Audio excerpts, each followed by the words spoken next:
పరిశుద్ధ నామానికి కృతజ్ఞత స్తుతులు. ఈ శనివారం పరిశుద్ధాత్మ కనిపెట్టే కూటానికి చేరువచ్చిన మీ అందరికీ నా హృదయపూర్వకమైన వందనాలు. యోహాను సువార్త 15వ అధ్యాయం 7వ వాక్యాన్ని చూడండి. నా యందు మీరును మీ యందు నా మాటలు నిలిచి ఉండిన ఎడల మీకేది ఇష్టమో అడుగుడి, అది మీకు అనుగ్రహించబడును. మీకు ఏది ఇష్టమో అది మీరు అడగండి, మీకు అనుగ్రహించబడుతుంది.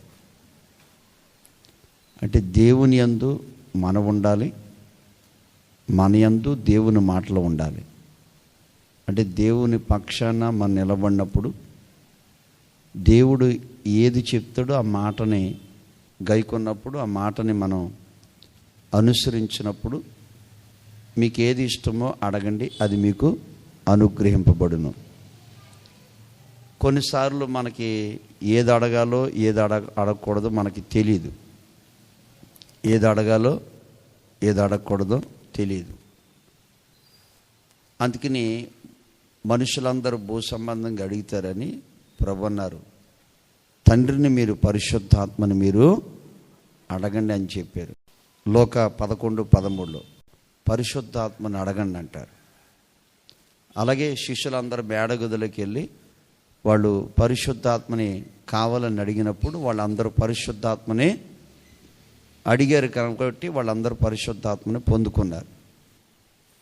అంటే దేవుడు పరిశుద్ధాత్మని అనుగ్రహిస్తే పరిశుద్ధాత్మను మనలో ఉండి ఏం చేస్తాడో అన్న విషయాన్ని ఒక మాట చెప్పారు. పరిశుద్ధాత్ముడు మనలోకి వస్తే దేవుని ప్రేమ ఉంటుంది.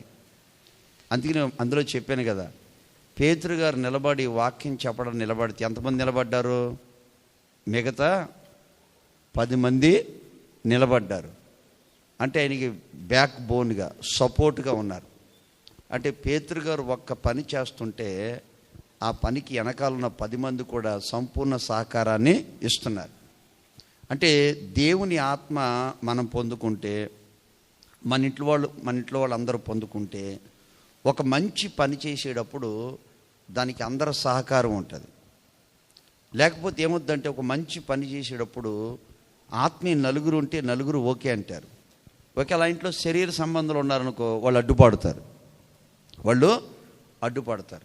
అందుకని పేతురు గారు ఆత్మను పొందుకున్నాడు, మిగతా వాళ్ళు పొందుకున్నారు. కాబట్టి పేతురు గారు నిలబడేసరికి మిగతా వాళ్ళందరూ కూడా అన్నా నువ్వు చెప్పన్నా మేము చూసుకుంటాం అన్నట్టు.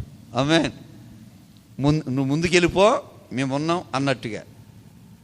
అందుకనే చూడండి, మీరు పాత నిబంధన కాలంలో యాకోబు యొక్క మనస్తత్వం కానీ యోసేపు యొక్క మనస్తత్వం కానీ రెండు కలిసేవి. ఎందుకంటే యాకోబు ఆత్మీయుడు, యోసేపు ఆత్మీయుడు. మిగతా 10 మంది ఎవరు చెప్పండి? వారిలో ఒక్కరిలో కూడా దేవుని ఆత్మ లేదు. తండ్రి యోసేపుకి మంచి చొక్కాయి కుట్టించినా మిగతా 10 మంది ఓర్చుకోలేరు. యోసేపుకి మంచి కల వచ్చినా మిగతా 10 మంది తట్టుకోలేరు. అందుకని దేవుని బిడ్డలైన మనం ఆ పరిశుద్ధాత్మను మనలో ఉంటే, మన కుటుంబాలందరూ పొందుకుంటే ఏ పనైనా మనం చేయగలుగుతాము, ఏదైనా మనం సాధించగలుగుతామని చెప్పాను. తర్వాత ఏం చెప్పానంటే, వాళ్ళ ఆత్మ కలిగిన వాళ్ళు ఇంకో మాట కూడా చెప్పాను అందులో, ఇది నాది ఈ నీది అనే భేదం వాళ్ళకే లేదు. ఎంత ఉన్నా కానీ వాళ్ళంతా సమానంగా పంచుకున్నారు. వాళ్ళు ఒకళ్ళు ఎక్కువ ఒకళ్ళు తక్కువ అన్న భేదం లేదు. ఇది కూడా మీకు చెప్పాను. అది ఒక మాట చెప్పాను. ఇప్పుడు మరొక మాట కూడా చెప్తాను. సబ్జెక్ట్ పేరు అనుగ్రహిస్తాడు. వర్తమానం పేరేంటి చెప్పండి? అనుగ్రహిస్తాడు. పరిశుద్ధాత్మను అనుగ్రహిస్తే ఆ ఇంట్లో అందరూ ఒకటిగా ఉంటారు, ఏదైనా సమిష్టిగా పంచుకుంటారు. ఇది నాది ఇది నీది అన్న భేదాలు వాళ్ళలో ఉండవు. ఇప్పుడు చూడండి, యోహాను సువార్త 2వ మాట. యోహాను సువార్త 1వ అధ్యాయం 12వ వాక్యాన్ని చదువుకుందాం. తనను ఎందరూ అంగీకరించారో వారందరికీ, అనగా తన నామమునందు విశ్వసించిన వారికి దేవుని పిల్లలు అవుటకు దేవుడు అధికారము అనుగ్రహించాడు. ఏమనుగ్రహించాడు చెప్పండి? దేవుడు మనకి ఏమనుగ్రహిస్తాడు? అధికారాన్ని అనుగ్రహిస్తాడు. ఏమిస్తాడు చెప్పండి? అధికారాన్ని దేవుడు అనుగ్రహిస్తాడు. రెండో చెప్తున్నాను, మనం ఒక చోట ఉన్నామంటే ఒక అధికారం అనేది మనకు ఉండాలి. ఆమేన్. ఎలాగో చెప్తానండి. ఇప్పుడు ఒక వ్యక్తి పాపంలో బ్రతుకుతున్నాడు అనుకోండి, అంటే పాపము అతని మీద అధికారం చేస్తుంది, అతని మీద అధికారము చేస్తుంది. ఒక వ్యక్తి పాపం చేస్తూ ఉంటే పాపం అతని మీద అధికారం చేస్తుంది. ఒక వ్యక్తి సారా తాగుతున్నాడు అనుకోండి, సారా అతని మీద అధికారము చేస్తుంది. చెప్పేది మీకు అర్థమవుతుందా? ఒక వ్యక్తి సిగరెట్ కాల్చాడు అనుకోండి, సిగరెట్ అతని మీద అధికారము చేస్తుంది. ఒక వ్యక్తి బూతులు మాట్లాడుతున్నాడు అనుకోండి, ఆ బూతు మాటలు అతను ఏమైనా చేస్తుంది. కానీ అట్లా కాదు, దేవుడు అధికారమును అనుగ్రహిస్తాడు. అధికారాన్ని దేవుడు అనుగ్రహిస్తాడు. ఇప్పుడు యేసుక్రీస్తు మాట ఏం చెప్పారు? మీరు వెళ్ళండి, సమస్త ప్రజలకు సువార్తను ప్రకటించండి, తండ్రి యొక్కయో కుమారుని యొక్క పరిశుద్ధాత్మ నామములో బాప్తిస్మం ఇవ్వండి. మీరు ప్రార్థన చేస్తే దెయ్యాలు కూడా వాళ్ళు విడిచిపెట్టి వెళ్ళిపోతాయి. ఆమేన్. ఆ అధికారం ఎవరికి ఇచ్చారు? శిష్యులకే ఇచ్చారు. ఇప్పుడు మనకు కూడా ఒక అధికారం ఇచ్చాడు. ఏంటంటే యేసయ్య నామమే మనకు అధికారం. చెప్పండి చెప్పండి, ఏ నామము? మనకి ఏ అధికారం చెప్పండి? ఆయన నామమే మనకు ఒక అధికారం. ఆయన నామమే మనకు ఒక అధికారం. ఎలాగ చెప్తాను వినండి. దయచేసి లేసన్న గారు నాకు ప్రార్థన చేసి నన్ను ఆదోనికి పంపించారు. ఆదోనికి పంపిస్తే ఒక సహోదరికి దెయ్యం పట్టిందండి. ఆ సహోదరిని తీసుకుని వచ్చారు. తీసుకుని వస్తే నాకు యేసునామంలో ఆజ్ఞాపిస్తే దెయ్యం పోతుంది అన్న విషయం నాకు తెలీదు. మళ్ళీ నేను పాస్టర్నే, మీకు అర్థమవుతుందండి. నాకు తెలీదు యేసునామంలో పొమ్మంటే అది పోతుంది, నాకు తెలీదు. ఎందుకంటే ఆ మనిషికి పట్టిన దెయ్యాన్ని చూసి నేను ఇంకా భయపడిపోయాను. ఎలాగంటే ఇప్పుడు మామూలుగా మన కుర్చీలో కూర్చుని కాలు మీద కాలేసుకుంటారు కదా, కుర్చీలో కూర్చుని కాలు మీద కాలేసుకుంటారు కదా, అలాగే ఆ దెయ్యం కుర్చీ లేకుండానే కాలు మీద కాలేసుకుని కూర్చుంది. చీర మీద మళ్ళా ఉంటుంది. అక్కకే పెద్ద వయసు, అక్కకే 30 సంవత్సరాలు ఉంటాయి. అప్పుడు నాకెంతో 20 సంవత్సరాలు ఉంటాయి. ఇక ఇలాగా ఇదిగోండి, ఇలాగుండి అలా కూర్చుంది అంతే. ఇప్పుడు నా వల్ల కాదు, నేను రూమ్లోకి ఇలాగ ట్రై చేశాను, నా వల్ల కాల. ఏమంటే ఇలా పెట్టి ఇలా మడిచిపెట్టి ఇలా అరగంట కూర్చుంది అట్లా. నాకు టెన్షన్ వచ్చి భయపడిపోయాను. నేను అంటాను, ఏ దయ్యమా దయచేసి ఆ కాలు తీసి అంటే నేను తీనుక అంటుంది. సరే పో అంటే నువ్వు చెప్తే పోతానంటది. సరే నేను చెప్తున్నాను కదా పో అంటే పోవట్లా. అరగంట ఇసుకిచ్చిందాను. అప్పుడు నేను అడిగాను, దయ్యమా నువ్వు చెప్తే పోతాను అంటున్నావు, నేను చెప్తున్నాను కదా ఎందుకు పోవట్లేదు అని అంటే దెయ్యం అంటది, నీవు చెప్తే పోను, నువ్వు యేసు నామములో ఆజ్ఞాపించి అప్పుడు పోతానంది. దెయ్యం నాకు నేర్పిందండి, దెయ్యం చెప్పింది నాకు. అప్పుడు నేను భయపడి దగ్గరకు కూడా వెళ్ళకుండా, చిన్న వయసు కదండి, కళ్ళు మూసుకుని బాగా ప్రార్థన చేసి యేసు నామములో పో అన్నాడంతే. దెయ్యం కింద పడిపోయింది.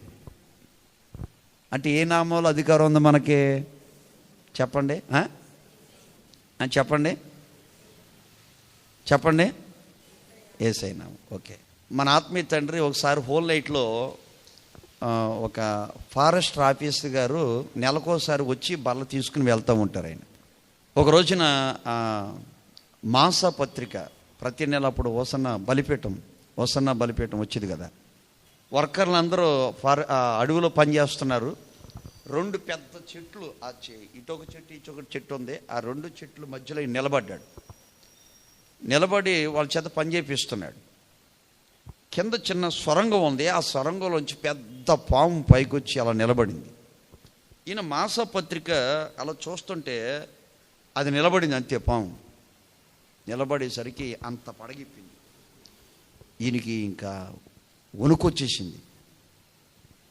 ఆయన అంటున్నాడు, ఆయన మంచి ఆత్మీయుడు అనమాట. ఆ వణుకులో ఏమండి తడబడతా యేసు నామములో ఆజ్ఞాపిస్తున్నాను, వెనక్కి వెళ్ళిపో, యేసు నామములో ఆజ్ఞాపిస్తున్నాను, వెనక్కి వెళ్ళిపో అంటే ఆ పాము, ఆ పడగిప్పున పాము అలాగే ముడుచుకుని వెనక్కి వెళ్ళిపోయింది. ఆమేన్. అంటే మనకి ఏ అధికారం చెప్పండి. యేసయ్య నామమే మనకి ఒక అధికారం. యేసయ్య నామమే మనకి ఒక అధికారం. అందుకనే నా నామములో మీరు ఏది అడిగినా నేను మీకు చెప్పండి అనుగ్రహిస్తానని. ఎవరి నామము అంటే మనకు అధికారం ఏంటి చెప్పండి? యేసయ్య నామమే. చెప్పండి, యేసయ్య నామమే. అందుకని మన ఇంట్లో ఒక వ్యక్తి చెడు అలవాట్లు ఉన్నాయి, ఒకవేళ త్రాగుడు అలవాట్లు ఉన్నాయి, లోకానుసారంగా జీవిస్తున్నారు. ఆ వ్యక్తి యొక్క బలహీనతను ఎత్తుపట్టి యేసు నామములో అడుగుచున్నాను తండ్రి మారాలి, యేసు నామములో అడుగుచున్నాను తండ్రి విడుదల పొందాలి, యేసు నామములో అడుగుచున్నాను తండ్రి తన జీవితం కట్టబడాలి, యేసు నామములో అడుగుచున్నాను తండ్రి మారు మనసు పొందాలి, యేసు నామములో అడుగుచున్నాను తండ్రి అప్పు తీరాలి, యేసు నామములో అడుగుచున్నాను తండ్రి జ్ఞానం కావాలి, యేసు నామములో అడుగుచున్నాను తండ్రి సహాయం చేయాలి అని యేసయ్య నామమే మనకు ఒక అధికారంగా దేవుడు అనుగ్రహించారు. అందుకని ప్రభు అంటారు, నా నామాన్ని ఎక్కడైతే ఉచ్చరిస్తారో వాళ్ళ మధ్యలోకి దిగి వచ్చి నేను ఆశీర్వదిస్తానని. నిర్గమకాండం 20 వాక్యం. నా నామమును జ్ఞాపకార్థంగా ఉంచే స్థలంలో దిగి వచ్చి మిమ్మల్ని, అంటే నామాన్ని ఎప్పుడైతే మనం ఉచ్చరిస్తామో, ప్రభు నామాన్ని ఎప్పుడైతే మనం తలంచుతామో, ప్రభు నామంలో మనకు ఒక అధికారము ఇవ్వబడ్డది. అందుకనే కదా మీరు ఏదైతే బంధిస్తారో నా నామంలో అది బంధించబడుతుంది. మీ నా నామంలో ఏదైతే మీరు విడుదల చేస్తారో అది విడుదల పొందుతుంది. అందుకనే కదా ఏలీ గారు ఏమన్నారు? 3 సంవత్సరాలు ప్రభు నామంలో వర్షాలు రావన్నాడు ఆయన. అలాగే 3.5 సంవత్సరాలు వర్షాలు రాలేదు. తర్వాత దేవుని నామంలో ప్రార్థన చేస్తే మళ్ళీ వర్షాలు వచ్చినాయి. అందుకని దేవుని బిడ్డలైన మనకు ఒక అధికారం ఉంది. ఏంటి అధికారం అంటే దేవుని యొక్క నామం, దేవుని యొక్క నామం. అందుకని ప్రతిరోజు కూడా మనం ఏం చేయాలంటే దాన్ని మనం ఉపయోగించుకోవాలి. ఏమంటే కొంతమందికి అధికారికి ఆ సంతకం వాళ్ళకి అధికారం అర్థమవుతుందండి. ఒక సంతకం పెడితే పని అయిపోద్ది.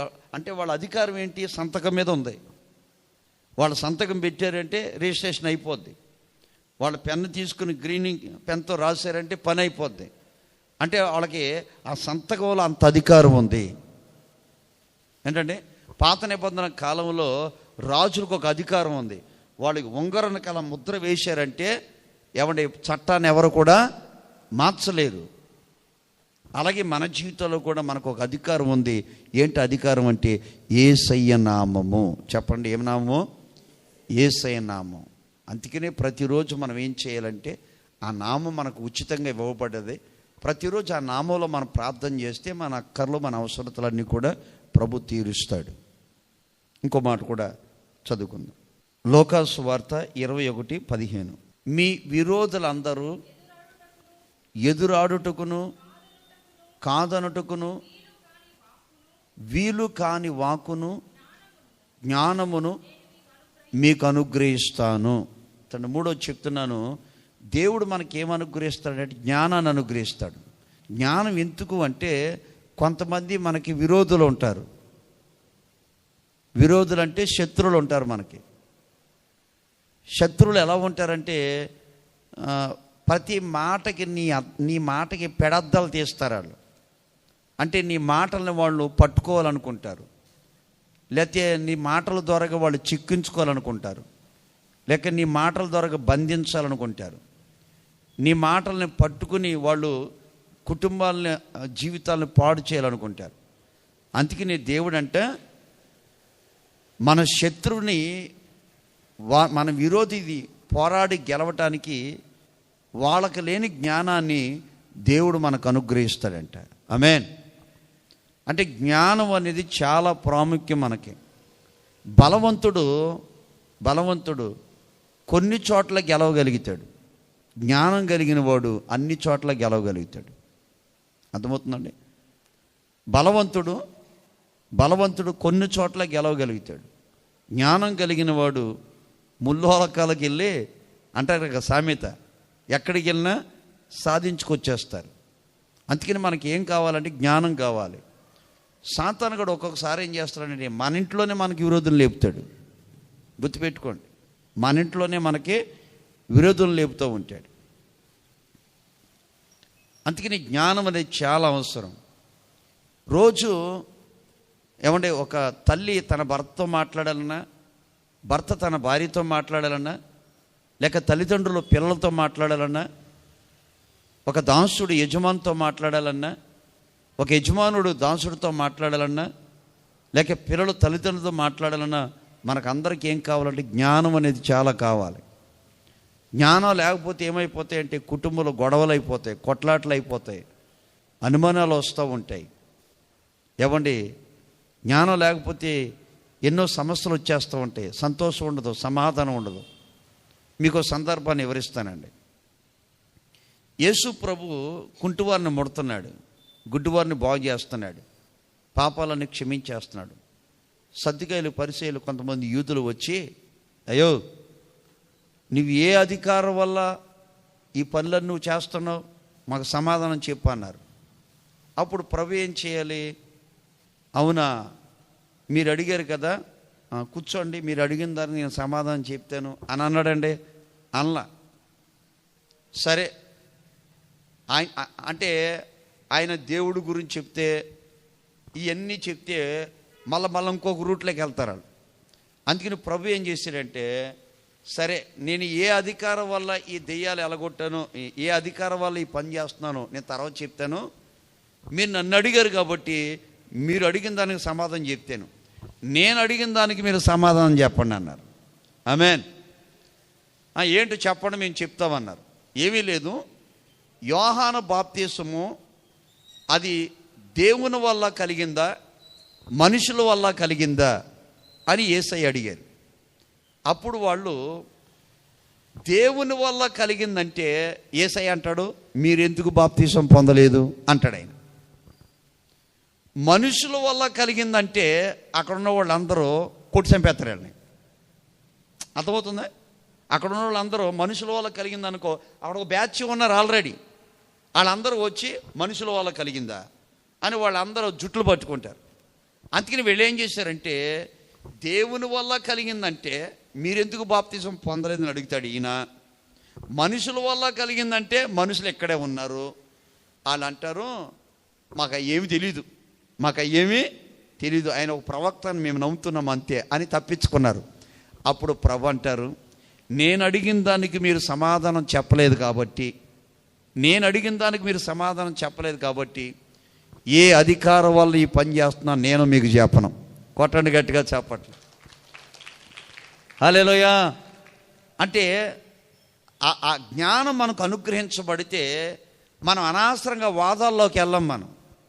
కొంతమంది ఈ రోజున వ్యర్థమైన వాదాలు పెట్టుకుని నశించిపోతున్నారంట, వ్యర్థమైన వాదాలు పెట్టుకుని వ్యర్థులైపోయారంట.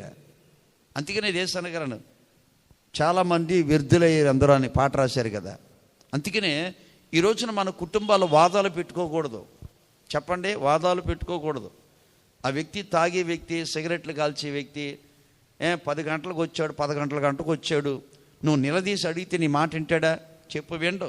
నువ్వేం చేయాలంటే జ్ఞానంగా తప్పించుకోవాలి, దేవునికి ప్రార్థన చెయ్యాలి. చూడండి, ఎప్పుడైనా ముత్యాలు మనుషుల ముందు వేస్తే ఏం చేస్తారు చెప్పండి? ముత్యములు మనుషుల ముందు వేస్తే ఏం చేస్తారు చెప్పండి? మీరు 4 ముత్యాలు అయ్యి నేను తీసుకోకపోతే అడగండి, నేనైతే తీసుకుంటాను. ఆమేన్.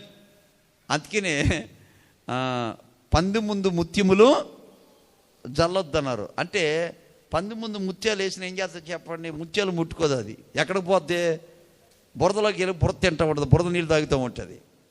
అందుకని దేవుని బిడ్డలైన మనము నువ్వు గమనించాలి, నీ భర్త ఎటువంటి వ్యక్తి, లేక నీ భార్య ఎటువంటి వ్యక్తి, లేక నీ పిల్లలు ఎటువంటి వ్యక్తి, నువ్వు గమనించి నువ్వు జ్ఞానంగా నడుచుకోగలిగితేనే ఆ ఇంట్లో నువ్వు గెలవగలుగుతావు. అర్థమవుతుందండి? లేకపోతే కనుక ఇంట్లో ఏ పనులు జరగవు. ఏ పనులు జరగవు, ఆ బట్టలు అలాగే ఉంటాయి, ఆ భోజనం అవ్వదు, ఆ కూర అవ్వదు, ఏమన్నా ఇంట్లో పనులు ఏవో, ఒకరి మొక్కలు ఒకరు చూసుకుంటూ ఉంటారు, తిట్టుకుంటూ ఉంటారు, కొట్టుకుంటూ ఉంటారు, దెబ్బలాడుకుంటూ ఉంటారు, బాధపడుతూ ఉంటారు. ఇవన్నీ ఎందుకు జరుగుతాయి అనుకున్నారు? జ్ఞానం లేకపోవడం వల్ల. ఏమి లేకపోవడం వల్ల? జ్ఞానం లేకపోవడం వల్ల. అందుకని దేవుడు మనకి ఏమనుగ్రహించారు చెప్పండి? జ్ఞానమును దేవుడు అనుగ్రహిస్తారు. జ్ఞానవంతురాలు తన ఇల్లుని కట్టుకుంటారు, మూర్ఖురాలు తన ఇంటి మీద ఉన్న ఆకులు కూడా పెరికేసుకుంటారు. వర్షాకాలం వచ్చినప్పుడు రాత్రి పడుకుంటే కనుక ఏమొచ్చి పడతాయి? నీళ్ళు వచ్చి పడతాయి. అందుకని దేవుడిచ్చిన జ్ఞానము, దేవుడు మనకి ఏమనుగ్రహించి జ్ఞానమును అనుగ్రహించారు. ఆమేన్. ఒకరోజు ఇట్లాగే నేను వాక్యం చెప్తున్న గంట సేపు మెసేజ్ ఇచ్చానేనండి. ఒక ఆయన పెద్ద మనిషి, తెల్ల బట్టలు వేసుకున్నాడు, చాలా లావు ఉన్నాడు. వచ్చి నువ్వు దొంగ బోధకుడివి, నువ్వు అబద్ధకు బోధకుడివి అని అన్నాడు ఆయన. అప్పుడు నేను కంగారు పడలా, టెన్షన్ పడలా. నేను ఆయన ఇంకా అలాగో చూసి గంట సేపు వాక్యం చెప్పాను. నేను ఏం దొంగ మాటలు చెప్పాను అడిగాను. ఆయన అన్నాడు, గంట గురించి నేను చెప్పలేను కానీ పరలోకం ఉందా, నువ్వు వెళ్ళి చూసొచ్చావా అన్నాడు ఆయన. గుర్తుపెట్టుకోండి, పరలోకం ఉందా, నువ్వు వెళ్ళి చూసొచ్చావా అన్నాడు ఆయన. ఆయన అన్నది కూడా కరెక్టే, నిజమే కదా. నేను ఇల్లు చూడాలంటే పోవాలి, అర్థమవుతుందండి. నేను పోతానే కదా చూసేది. అప్పుడు నేను వెళ్ళలేదు, చూడలేదు. బైబిల్లో ఉన్నది నేను విశ్వసించాను, నమ్మానన్నా. బైబిల్ పేపరు ఎవరన్నా రాస్తారు, ఎలా విశ్వసిస్తావు, ఎలా నమ్ముతావు అన్నాడు. సరే, మీరన్నది కూడా వాస్తవమే. ఇప్పుడు మీరు అడిగిన దానికి నేను తర్వాత సమాధానం చెప్తాను, నేను అడిగిన దానికి మీరు చెప్పండి అన్న. అడుక్కో అన్నాడు ఆయన. అడగమని అడుక్కో అన్నాడు ఆయన. సరే చెప్తాను వినన్న. నువ్వు పుట్టక మునుపు నువ్వు ఎక్కడున్నావు అని అడిగాను. ఇదేం తిక్క ప్రశ్న అన్నాడు. నేనన్నాను, నువ్వు అడిగిన ప్రశ్న కూడా తిక్కగానే ఉందిగా, అందుకే నేను అడిగిన దాన్ని కూడా తిక్కగానే ఉంటుంది. నువ్వు పుట్టక మునుపు ఎక్కడున్నావు అన్నా, నాకు తెలియదు అన్నాడు. చెప్పేది నువ్వు ఈ భూలోకన రాక మునుపు మీ అమ్మ గర్భంలో ఉన్నావు. ఆమేన్. ఎక్కడున్నావు? మీ అమ్మ గర్భంలో ఉన్నావు. మీ అమ్మ గర్భంలో ఉన్నప్పుడు బయట మీ అమ్మ ఉందని నీకు తెలుసా? మీ నాన్న ఉన్నాడని తెలుసా? సర్లే కానీ మీకు బ్రదర్స్ ఉన్నారా అంటే 3 ఉన్నారు అన్నయ్యలు అన్నాడు. వాళ్ళు నీకు ఉన్నారని తెలుసా? నేల ఉందని తెలుసా? సూర్యుడు ఉన్నాడో తెలుసా? సముద్రం తెలుసా? తెలీదు. ఎప్పుడు తెలిసింది? నువ్వు బయటకు వచ్చిన తర్వాత కొన్ని దినాలు అయిన తర్వాత అమ్మ, నాన్న, అన్నయ్య, అక్క, అన్నము, మట్టి, ఆకాశం, సూర్యుడు, చంద్రుడు, ఇవన్నీ ఎప్పుడు తెలిసినాయి? నువ్వు బయటకు వచ్చిన తర్వాత. అలాగే అనేసరికి ఆయన అప్పుడు నోరు మూసుకున్నాడు. ఆమేన్.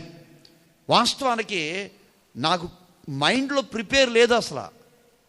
నాకు తెలియకుండా నేను ఫస్ట్ టైం ఆ మాట నేను ఉపయోగించింది. ఫస్ట్ టైం అన్నమాట. సడన్గా దేవుడు అనుగ్రహించడానికి నేను చెప్పగలిగాను. అలాగే దేవుని బిడ్డలారా, మనకు జ్ఞానము అనుగ్రహించబడితే ఆ జ్ఞానము చొప్పున మన కుటుంబాన్ని కట్టుకోగలుగుతాం. చేతుల పైకి గట్టిగా ఆమేన్ అందాం. చెప్పండి. కుటుంబాన్ని మనం కట్టుకోగలుగుతాం. అందుకనే ఒక కోడలకి ఏం కావాలి? దైవ జ్ఞానం కావాలి. ఒక అత్తగారికి ఏం కావాలి? దైవ జ్ఞానం కావాలి. ఒక కూతురికి కొడుక్కి ఏం కావాలి? దైవ జ్ఞానం కావాలి. ఒక భార్యకి భర్తకి ఏం కావాలి? దైవ జ్ఞానం కావాలి. ఒక విశ్వాసకి ఏం కావాలి? దైవ జ్ఞానం కావాలి. ఒక సేవకునికి ఏం కావాలి? దైవ జ్ఞానము. ఆ జ్ఞానము అనుగ్రహించబడితే జ్ఞానం ద్వారాగా మనం ఎక్కడున్నా కానీ అసమాధానంగా కాక సమాధానం కలిగి బ్రతికేస్తాం. ఆమేన్. సమాధానం కలిగి బ్రతికేస్తాం. చూడండి, పాత నిబంధన కాలంలో దానియేలు ఉన్నాడు. ఎంత జ్ఞానంగా నడుచుకున్నాడు ఆయన. శత్రుల మధ్యలో కూడా ఆయన డ్యూటీ చేసుకుంటూ ఉన్నాడు, చాలా జ్ఞానంగా ఉన్నాడు. యేసేపు ఉన్నాడు. ఏమన్నా శరీర సంబంధాల మధ్యలో కూడా ఆత్మజ్ఞానంతో ఆయన జాగ్రత్తగా నడుచుకోగలిగాడు. చూడండి, దానియేలు ఎవరితోనో గొడవలు పడ్డాడా? యేసేపు ఎవరితోనో గొడవలు పడ్డాడా? రుతమ్మ ఎవరితోనో గొడవలు పడిందా పొలంలో? ఏమంటే ఎస్తేరు ఎవరితోనో గొడవలు పడ్డారా? మధ్యకే ఎవరైనా గొడవలు పడ్డారా? పడలా. ఎందుకంటే వాళ్ళందరూ కూడా దైవ జ్ఞానం పొందుకున్న వ్యక్తులు. అందుకని వాళ్ళ జీవితాల్లో శ్రమలు వచ్చినా, నిందలు వచ్చినా, అవమానాలు వచ్చినా వాళ్ళంతా కూడా సముద్రం ఈదినట్టుగా ఈదేశారు వాళ్ళు. ఆమేన్. అందుకని మనకు అందరికీ ఏం కావాలి చెప్పండి? జ్ఞానము అనుగ్రహించబడుతుంది.